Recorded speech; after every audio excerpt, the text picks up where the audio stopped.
Hello and welcome back to my channel where we talk about education-related research one study at a time so that you can incorporate it into your practice. Hi, I'm Courtney and today's video is super exciting for me because we are going to be talking about some research that I co-authored. I did eventually want to share my research with you, but I didn't expect it to happen so soon. The research I'm going to share to you today is co-authored by a wonderful human named Taunya Johnston. Taunya and I are fantastic friends. Actually, we're critical friends, which is what we're going to talk about in this research. This research focused on our time as early career academics, but we are going to take what we've learned from this and try and apply it to the situation that you find yourself in as an educator. I first met Taunya when she was in her first year of teaching at a faculty, and she was also working as a research assistant. At the same time, I was in my first year of my master's program, and I had a research assistantship as well. So she had a lot more experience in research than I did. I was just dipping my toes in. Fun fact, my supervisor told me that if I kept up the good work, I could help write a literature review. And when she left the room, I Googled, what is a literature review? So I still had a lot to learn. Soon my research skills were up to the standard that I could be working on a bunch of different projects to help support other faculty members. And so Taunya and I got put onto a lot of research projects together. And then after a year of Taunya teaching, she needed to take a leave for a year, and so I took her teaching position over. And by this time, we were great buddies. We worked really well together, and we had a lot in common, so we got along great. And by having a lot in common, I mean we both really enjoyed drinking tea, talking about stuff, and eating pastries. Time after time, people would always come to both of us separately and say the same thing over and over and over, which was, does Taunya hate you? Or they would tell Taunya, does Courtney hate you? And we were always baffled by this question. Why would my friend not like me? And then we realized after probing these people that we were essentially each other's direct competition in a lot of ways. We were applying for the same jobs. We were applying for the same PhD programs. I took over her job when she was on a leave. So I think people thought that there would be a lot of tension between the two of us, and we just didn't see it that way. So we did what naturally friends would do. We researched ourselves and wrote a paper on it. Is that what you thought I was gonna say? We engaged in a research study about professional and personal friendships and how the two come together, which brings us to today's topic, critical friendship. Specifically, the article that I am discussing today is titled, Developing and Maintaining a Critical Friendship in Academia. Remember, this article is not about teachers directly. I could not find an article about that this week. And so it's about academia, and we will try to relate it to the situation you are in as an educator. So let's start with what a critical friend is.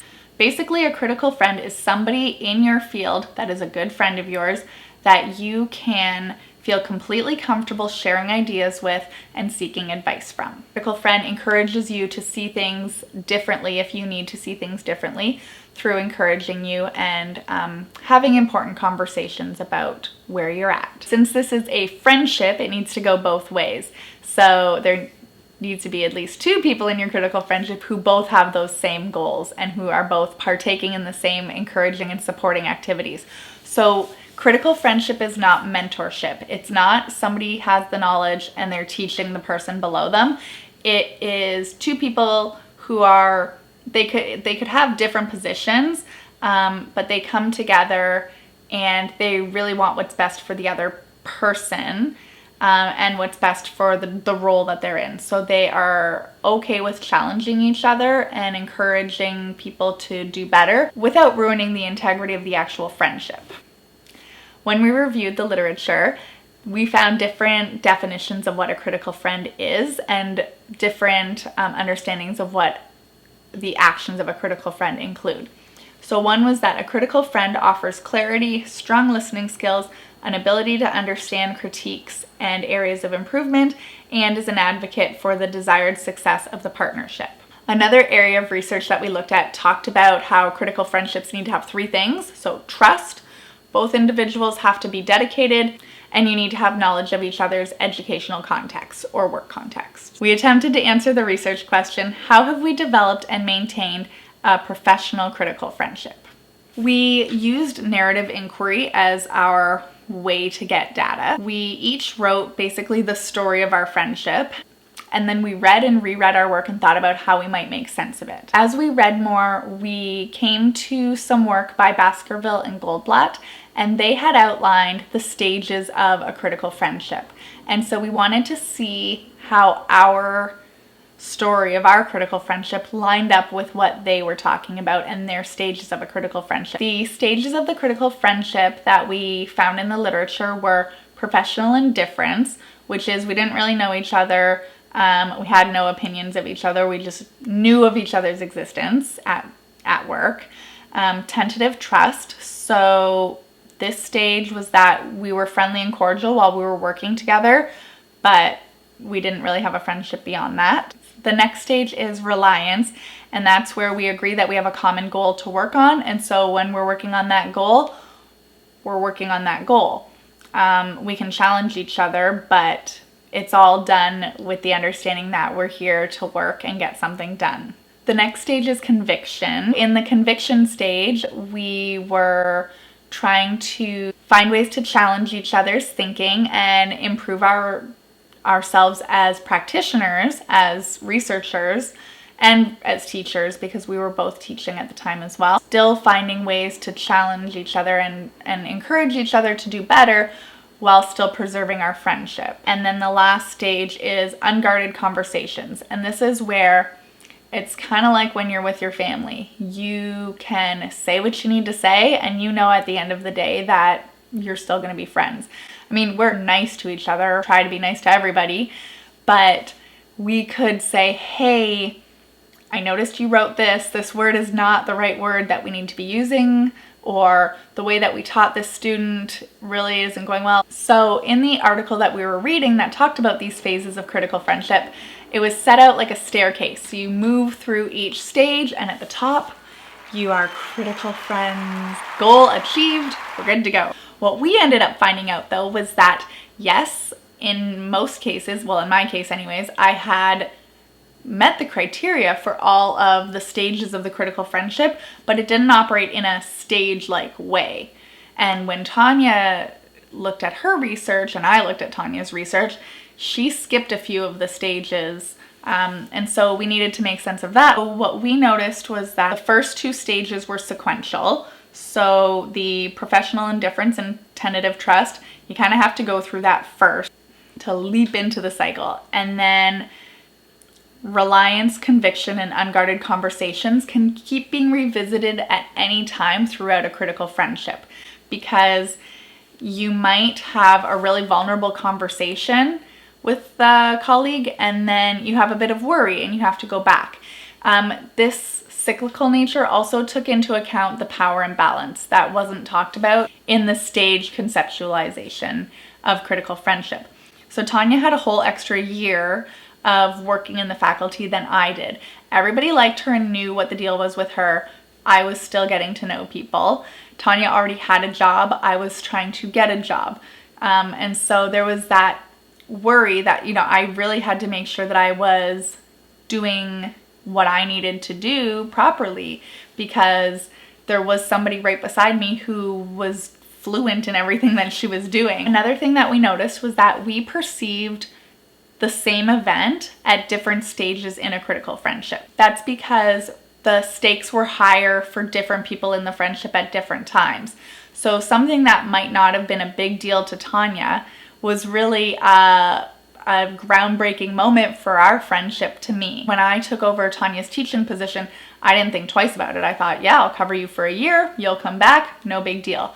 But from Taunya's perspective, she had to really think about, is Courtney going to try and talk to the dean and see if she can keep the job for an extra year? Stakes that you bring into a friendship really matter too, and the power that each person has at various times matters. One thing that I wrote really stood out to me as I was reviewing this article, and that is our system of dealing with adversity in our critical friendship. And so what I wrote as a quote was, The system involved always being happy for the successes of the other, always being upset at the shortcomings of the other, and always being honest about what activities we were pursuing. Because we did so many of the same things, it was really important that I told Taunya when I was applying for a job so that she could also apply for it, and whoever got it, got it. We had to be honest because the friendship would be over if you weren't, right? And so those were non-negotiables. That's just how we dealt with it. We also found that through our critical friendship, we were able to accomplish way, way, way more together than we would have ever been able to do apart, because we could co-author articles. We could say, hey, I'm swamped with this. Could you edit while I write? And then I'll write while you edit. And so you have this buddy system. Plus you're always processing how you could do better because you're talking about it all the time together. What does this mean for you as an educator? Well, let's talk about some takeaways. The first thing is that relationships matter. This comes up a lot in the research. It's been in other videos that I've talked to you about. Relationships with our colleagues matter so, so, so much. They can be really great and helpful, or they can be toxic. A critical friendship makes them great. The second thing, if you don't have trust, you don't have anything. Throughout all the research, and even what we found, was that trust was huge. If you think that the person you're working with is going to sabotage you or go and tell somebody that you messed up or exploit you for anything or take your ideas and bring them up at a staff meeting and claim them as their own and get recognition for it, it's not going to work. Trust has to be there, and it has to go both ways. The third thing is that you have to be a friend if you want to start a critical friendship. This is not a one-way street. You have to put into it just as much as you're hoping to get out of it. And 4, which is what we found in our study, is that you have to actually maintain a critical friendship. You have to revisit those stages and reframe what you're doing based on the stage that you're in your job. Your friendship might endure some critical situations, and so you need to keep revisiting it and figure out ways that you're going to maintain it regardless of what's happening. So I would just encourage you that if there's somebody in your workplace that you think you could work really well with, or even if they don't work directly with you, but they do a similar job to you, and you think that they might make a good critical friendship, feel them out and try to discern whether or not you think that they might want to grow along with you. If trust starts to develop, then you're on your way to building a critical friendship. And if you can be vulnerable with one another and open yourself up a little bit, then you're both in a great place to learn more and be able to add in what you've learned to your practice. And just remember, you have to care about their success just as much as you're hoping that they will care about your success. And so I do think that working towards developing a critical friendship might be a great way for you to approach professional development, especially during these times where a lot of us are feeling disconnected. Again, you don't have to be face-to-face. You could do this virtually or over the phone. And I hope that if you do develop a critical friendship, that you will reap the benefits of accomplishing more than you ever thought possible. I would also like to give a huge thank you to Taunya Weidman-Johnston, who is my critical friend. Taunya has just published a book based on her PhD dissertation. It's about living life with a chronic illness. I will definitely link that down below because it is a fantastic read. As well, she also recently launched a website with her adorable family, and it is linked below, so if you would like to get to know more about her, you can. The link to our article is below so that you can read the full text if you choose to do so. Maybe pass it around, discuss it with colleagues, consider developing a critical friendship, change the world through positivity and kindness. As always, thank you so much for watching this video. Don't forget to like and subscribe and leave a comment down below if there is another area of research that you would like me to find a study on so that I can summarize it for you. And I will see you next time. Bye!